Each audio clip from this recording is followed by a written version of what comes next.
Good evening, you're watching News Mongolia on MNB World, and I'm your host, Иртендада Инхамахлам. For our top stories, President of Mongolia visits Turkey on an official state visit. Mongolian President Khurelsukh state visit to Turkey and the signing of bilateral cooperation agreements. Mongolian cabinet holds expanded session on regional development. For other news, stay tuned.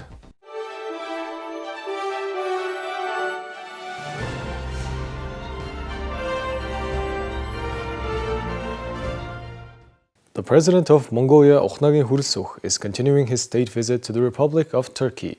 Accompanied by First Lady Lofson Dorjin Bolortsitsig and an official delegation, President Khurelsukh paid tribute at the Anıtkabir Mausoleum in Ankara, where the founder of the Republic of Turkey, Mustafa Kemal Ataturk, is laid to rest.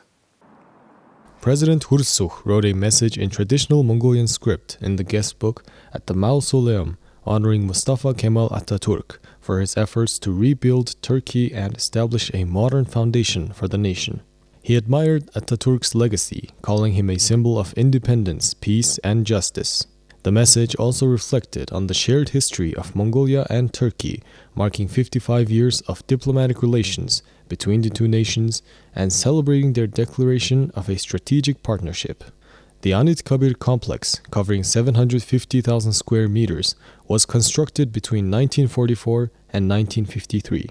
It includes the mausoleum, a museum dedicated to Ataturk and the War of Independence, a library, the ceremonial plaza, the Lion Road, and the Peace Garden, home to over 50,000 plants and trees representing 104 species.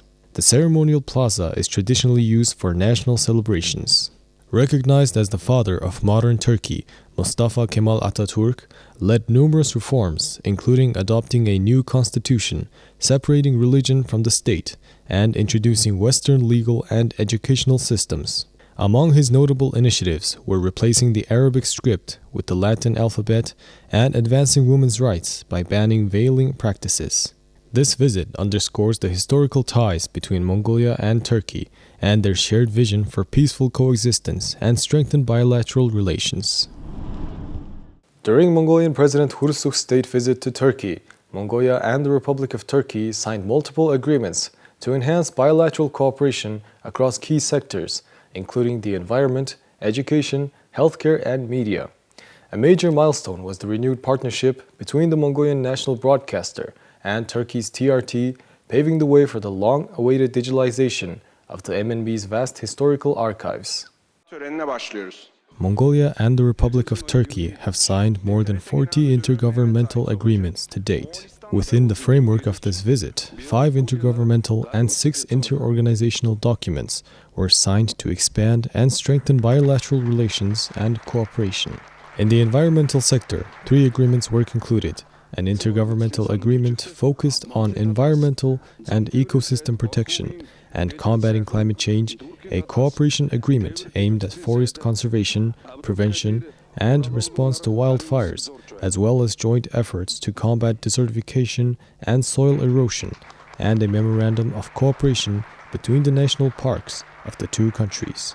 In the education sector, a document was signed regarding the exchange and humanitarian cooperation, including the promotion of youth and sports development.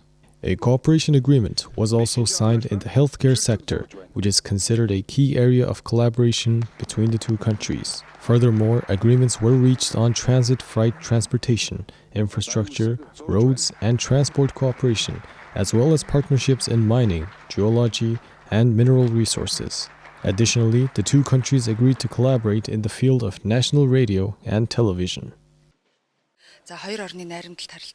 Today is a significant day for national public radio and television, marking a milestone in Mongolia-Türkiye cooperation. As part of the Mongolian president's state visit, we have officially signed agreements, including a collaboration between MNB, TRT, and TICA. Since 2017, MNB and TRT have cooperated in content exchange, knowledge sharing, and project development, leading to achievements like the historical documentary Through the Land of the Ilkhanate and the MNB Studio Lighting project. Now, with the presence of both presidents, we are renewing this partnership, focusing on the digitalization of MNB's archives. With 58 years of television and 91 years of radio history, MNB holds a vast archive that represents Mongolia's cultural and historical heritage. Digitizing this collection will make it accessible to future generations, allowing for reuse and rebroadcasting. Currently, MNB's archives exist in 10 different formats, and efforts to digitize them have long been discussed. Today, we have reached the implementation stage, securing funding and preparing to adopt TRT's expertise in digital archiving. By 2025, MNB will establish a dedicated archive center and transition fully to digital storage, improving preservation standards. With support from TICA and TRT, our specialists will receive training to ensure the success of this project. This has been a long-standing goal. MNB holds over 30,000 audio and video records, previously converted through time-consuming manual processes. Now, specialized equipment will enable direct digital conversion, restoration, and storage. Digital archiving is essential for modern media organizations. As we study international best practices, we aim to place MNB among those successfully making this transition.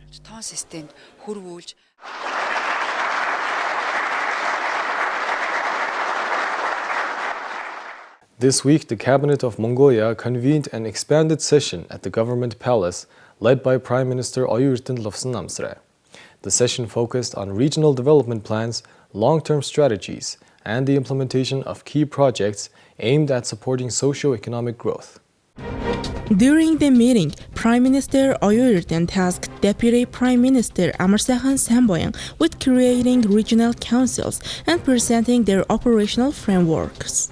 Chairpersons of Citizens Representative Khurelsukh and governors of Amex and the capital city were instructed to draft regional development plans through to 2040 and assist in implementing 14 major projects and 14 legal reforms outlined in the joint government's 2024 to 2028 action program. Development priorities were identified for each region. Hangai region will focus on livestock breeding and urban development, the western region on energy and nature tourism, the northern region on nature tourism and industry, the Gobi region on industry and green energy, the central region on agriculture and industry, the eastern region on historical tourism and intensive agriculture, while Ulaanbaatar will serve as a hub for banking, finance, and business development. Key projects planned under the 2024 to 2028 action program include the 5 Circles initiative, which will link Amex centers and border crossings through highways, the construction of the Bur Lake water port and Forsi Airport in the east, hydropower station in Irtenburung and Igingol, the establishment of new Zomod and new Harharum cities, and infrastructure projects such as the Tawantatlai power station, oil refinery and cross-border railway and transshipment terminals in the Gobi region. Vertical economic corridors are also planned for the eastern and western regions. The session highlighted the collaborative roles of regional leaders as chairpersons of Citizens Representative Khurelsukh and governors actively participated, contributing to the development and implementation of the outlined strategies. You're watching News Mongolia. Now let's take a look at currency exchange rates provided by the Mongol Bank.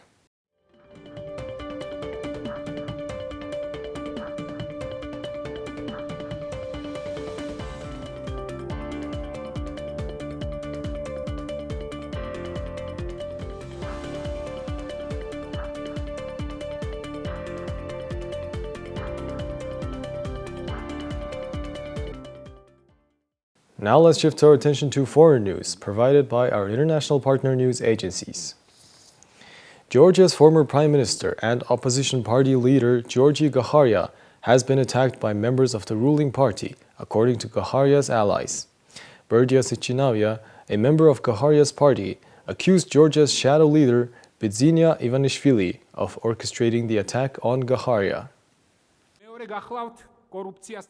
According to Sikinava, the incident took place on Tuesday night in the Black Sea port town of Batumi, where Gaharia was visiting his party members to show solidarity against the recent arrests of opposition supporters. A medical doctor confirmed that Gaharia was admitted to the hospital after suffering a bone fracture and a concussion. Georgia's Prime Minister Irakli Kobakidze accused Gaharia of instigating the clash.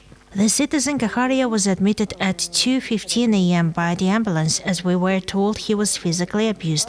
We have conducted clinical, laboratory and instrumental tests. The patient was conscious. Hemodynamic status was stable. He had a nasal bone fracture and a concussion. The citizen was admitted at 2:15 a.m. by the ambulance. As we were told, he was physically abused.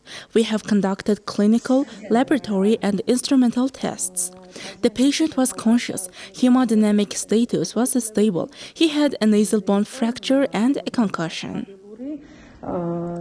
On Ivanishvili's orders, who is trying to save the regime by all dishonorable means, an organized attack was carried out against Georgi Gaharia in the lobby of the Sheraton Hotel during nighttime hours. During the attack, Georgi Gaharia was alone, when cowardly as it is the style of these people. Around 10 people attacked him. When you are a Nazi and when you are a spy, you definitely have an obligation to show restraint. When you are exposed and told that you are a Nazi or a spy, you should respond with patience. Gaharia couldn't tolerate this and reacted to it. He initiated a violent confrontation, which of course did not go unanswered. This is a natural, though unfortunate event, but it is understandable that there was a reaction to it. The situation remains tense in Georgia following the ruling party's decision to halt European Union accession talks. Protests are taking place daily in Tbilisi, Batumi, and other major cities. Hundreds of pro-European Union demonstrators have been arrested during the ongoing protests. Gaharia served as a prime minister under the current ruling Georgian Dream Party. He resigned in 2021 following a court ruling to arrest a top opposition politician. Since then, Gaharia has formed a party that opposes Georgian Dream. The European Union said on Thursday that it welcomes the Israeli-Hamas ceasefire announcement, urging parties involved to fully implement it. A last-minute crisis with Hamas was holding up Israeli approval of a long-awaited agreement to pause the fighting in the Gaza Strip and release dozens of hostages, Prime Minister Benjamin Netanyahu said on Thursday. Netanyahu's office said his cabinet will not meet to approve the agreement until Hamas backs down. It accuses Hamas of reneging on parts of the agreement in an attempt to gain further concessions. Hamas triggered the war with its October 7, 2023 cross-border attack into Israel that killed some 1,200 people and took 250 others hostage. Israel responded with a fierce offensive that has killed over 46,000 Palestinians, according to local health officials, who don't distinguish between civilians and militants, but say women and children make up more than half of those killed without providing evidence. The deal announced Wednesday would see scores of hostages held in Gaza released and a pause in fighting with a view to eventually wind down a 15-month war that has destabilized the Middle East and sparked worldwide protests. El Anouni said the European Union is ready to support the implementation of the ceasefire and provide humanitarian assistance. The European Union warmly welcomes the ceasefire agreement in Gaza, which will allow the phased release of the hostages, ending their terrible ordeal that has lasted for more than 15 months and ease the humanitarian suffering in Gaza. It is vital that the deal is fully implemented to allow all the hostages to be released and to ensure a permanent end to hostilities. He added that the European Union is working on plans to possibly redeploy EU BAM, referring to a unit of border monitors that was set up after Israel's withdrawal from Gaza in 2005. The border monitors help the Palestinian Authority run the territory's Rafah crossing with Egypt while coordinating with Israel. When Hamas militants seized control of Gaza in 2007, the takeover forced the European Union to withdraw monitors from the border crossing. Any consideration for deploying the EU BAM would be dependent on the full consent of parties, El Anouni said. The European Union announced a humanitarian aid package of $123 million for the Gaza Strip to alleviate humanitarian conditions. Hundreds of thousands of people in Gaza are struggling with hunger and disease in squalid tent camps on the coast, according to United Nations officials. The military campaign has leveled vast swaths of Gaza and pushed around 90% of Gaza's population of 2.3 million people from their homes. Well, that's all for today. Thank you for staying with us. We'll see you next week with more news and updates. Have a good weekend.